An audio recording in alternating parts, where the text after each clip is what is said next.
2 post मैंने हाल में किया था, मैंने जिज्ञासा जाहिर की थी, कहीं से भी मैंने भड़काऊ पोस्ट वो भी नहीं था। विभाग के कहने पे मैंने उसको भी हटा लिया। पूरे बिहार के शिक्षकों को कह रहे हैं और जिम्मेदारी से कह रहे हैं कि जब तक सरकार में सत्ता में परिवर्तन नहीं होगा तब तक शिक्षकों का कल्याण नहीं होगा। आमरण अनशन का नौबत इसलिए आया कि विभाग द्वारा हमेशा शिक्षकों को प्रताड़ित किया जाता है। हाँ, बिल्कुल पैसा लिया जाता है। HRMS ऑनबोर्डिंग करने के नाम पर 1000-2000 रुपया जो है वो लिया जाता है। निलंबित है। सारे शिक्षकों के लिए मैं बैठी हूँ, सबको निलंबन मुक्त करे, सबका बकाया वेतन जो है भुगतान करे। नमस्कार, मैं हूँ कुणाल शेखर और आप देख रहे हैं लाइव न्यूज़। हम इस वक्त मौजूद हैं भागलपुर के जिला शिक्षा पदाधिकारी के कार्यालय के समीप और यह सीधी तस्वीर देखिए किस तरह से बिहार पंचायत नगर प्रारंभिक शिक्षक संघ के बैनर तले यहाँ पर जो शिक्षक हैं वे आमरण अनशन पर बैठे हैं। आज से शारदीय नवरात्र प्रारंभ हो चुका है। मैया माँ दुर्गा का पूजन आज से प्रारंभ हो गया है। आज पहली पूजा है और माँ दुर्गा के पूजा में यानी नवरात्र में नारी शक्ति का पूजा होता है। लेकिन देखिए नारी यहाँ पर जो है, जो महिलाएं हैं, जो शिक्षिका हैं, वह आमरण अनशन पर बैठने को मजबूर दिख रहे हैं। साथ ही साथ जो पुरुष शिक्षक हैं वे भी इनके साथ कदम से कदम मिलाकर यहाँ पर आमरण अनशन पर बैठे हुए हैं। हम सीधे बात करेंगे और जानने का प्रयास करेंगे आखिर यह नौबत क्यों आई, आमरण अनशन का नौबत क्यों आया।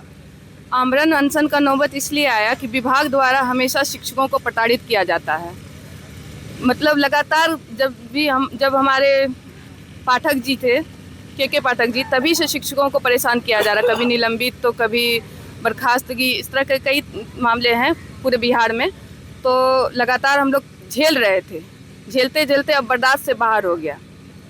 तो हम लोगों ने सोचा कि अब आमरण अनशन करके विभाग को जवाब देना जरूरी है।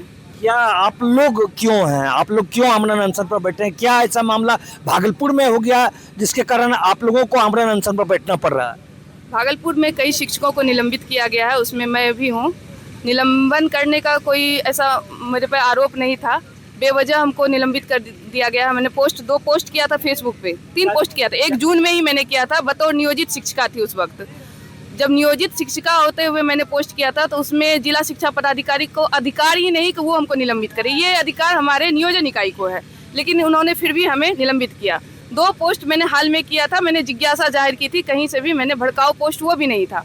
विभाग के कहने पे मैंने उसको भी हटा लिया। हटा क्या लिया, मैंने प्राइवेसी में डाल दिया है और फिर भी मुझे निलंबित कर दिया गया। मैंने स्पष्टीकरण भी दिया, मैंने बताया कि ऐसा कुछ नहीं है सर। लेकिन उन्होंने कहा कि एक शपथ पत्र दीजिए हमको। मुझसे शपथ पत्र मांगा गया कि आप कभी इस किसी भी गतिविधि में शामिल नहीं होगी, राजनीति हो या फिर शिक्षक संघ का हो। मतलब मेरा पूरी तरह से हाथ पैर काटने का पूरा व्यवस्था किया गया था। मैंने उसी दिन बोल दिया, जिला शिक्षा पदाधिकारी को बोल दिया कि मैं निलंबित ही रहूंगी, लेकिन मैं शपथ पत्र नहीं दूंगी, मैं माफ़ी नहीं मांगूंगी।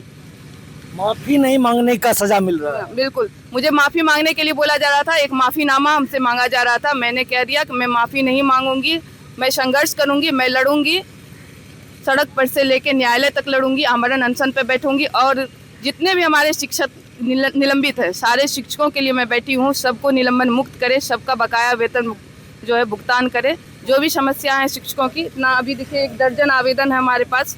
ये सारे आवेदन शिक्षकों का है, वो दे के चले गए क्योंकि आज से जो है नवरात्रि शुरू हुई है तो सभी शिक्षकों को पूजा भी करना है। तो इसलिए हम लोग बैठे हैं, शिक्षक पूजा करेंगे, हम लोग जो है आमरण अनशन पे रहेंगे। जय माँ दुर्गे। और दूसरे शिक्षक भी हैं, उनसे बात करते हैं। क्या शुभ नाम हुआ? मेरा परिचय शेख इरफान, जिला सचिव बिहार पंचायत नगर प्रारंभिक शिक्षक संघ।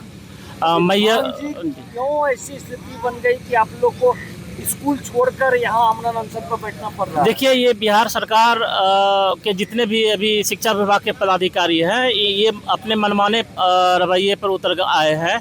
हाल के दिन में जो है दर्जनों शिक्षकों को निलंबित किया गया है और हम लोग मांग कर रहे हैं आज आमरण अनशन के धरना स्थल से कि अविलंब जो है निलंबित शिक्षकों को मुक्ति दिया जाए और इनका वेतन चालू किया जाए। साथ साथ भागलपुर जिला शिक्षा विभाग इतना भ्रष्टाचार की ओर है कि आप देख सकते हैं कि हमारे हाथ में इतना आवेदन पड़ा हुआ है। कई महिला बहन जो कि मातृका अवकाश पर थी और उनका आज मातृका अवकाश का पूरा दिन पूरा होने के बाद भी अभी तक इनका भुगतान नहीं हुआ है।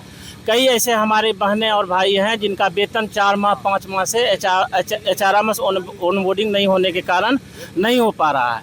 और भागलपुर DPO के द्वारा एक पत्र जारी करके कहा गया है कि विद्यालय आवर में आप शिक्षा विभाग नहीं आएंगे। बिल्कुल हम समर्थन करते हैं, लेकिन हम लोग 4 बजे के बाद अगर हमारी महिला बहन नारायणपुर, नौगछिया, खरीक, बीहपुर और सुल्तानगंज से अगर शाम में 4 बजे आती है अपने हस्बैंड, अपने पति के साथ में, तो उनका कम से कम जो समस्या है उसका त्वरित निदान होना चाहिए, ना कि बंद रूम में पैसा ले करके और काम करना चाहिए। हम सिस्टम का विरोध करते हैं। जितने भी शिक्षक बैठे हैं सारी सैकड़ों समस्या को लेकर के आज हम लोग बैठे हैं। हाँ, बिल्कुल पैसा लिया जाता है। HRMS ऑनबोर्डिंग करने के नाम पर 1000-2000 रुपया जो है वो लिया जाता है।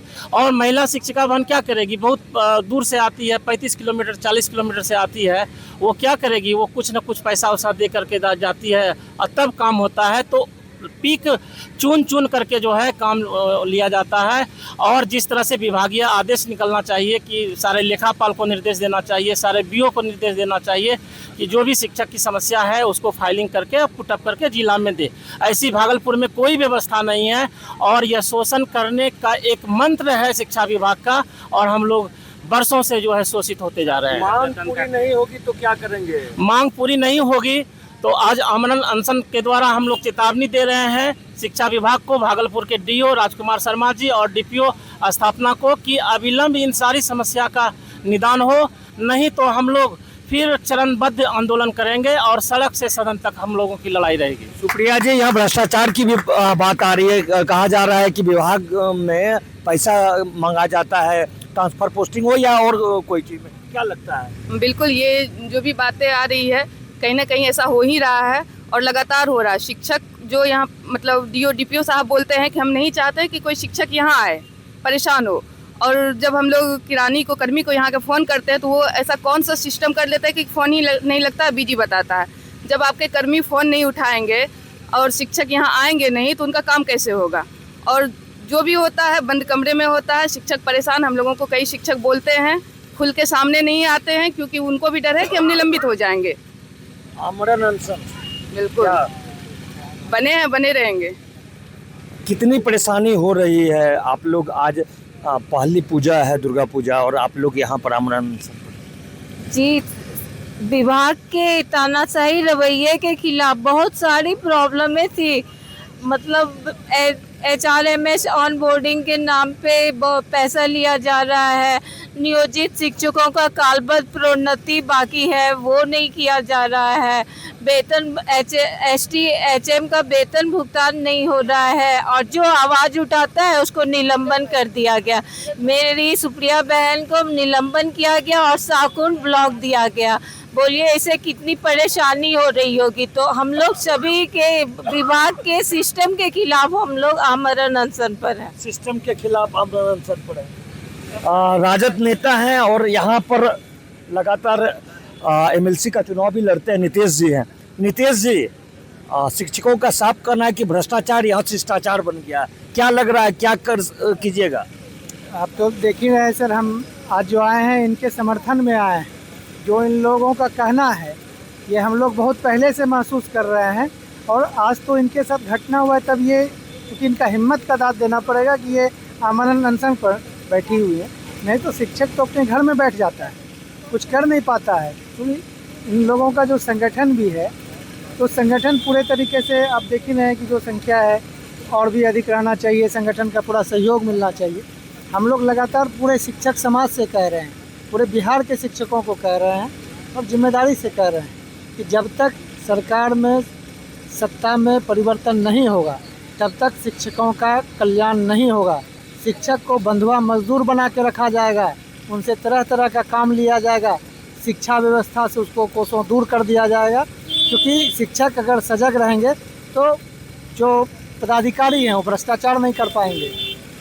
वो लोग शिक्षकों को अन्य कामों में लगा देते हैं, उलझा देते हैं और अपने भ्रष्टाचार में लिप्त रहते हैं। आपके स्तर से क्या प्रयास होगा? देखिए, हम तो DO साहब से बात करेंगे कि इनकी जो मांगे हैं, क्या दिक्कत आ रही है आपको। कई शिक्षक सस्पेंड होते हैं फिर ज्वाइन भी करते हैं, क्या दिक्कत हो रहा है। अगर कोई प्रशासनिक दिक्कत है, टेक्निकल दिक्कत है, तो आप बताइए, तो हम लोग एसीएस से भी बात करेंगे। हम लोग विपक्ष में हैं, अगर सत्ता में रहते तो इनको इस यहाँ पर बैठने की नौबत ही नहीं आती।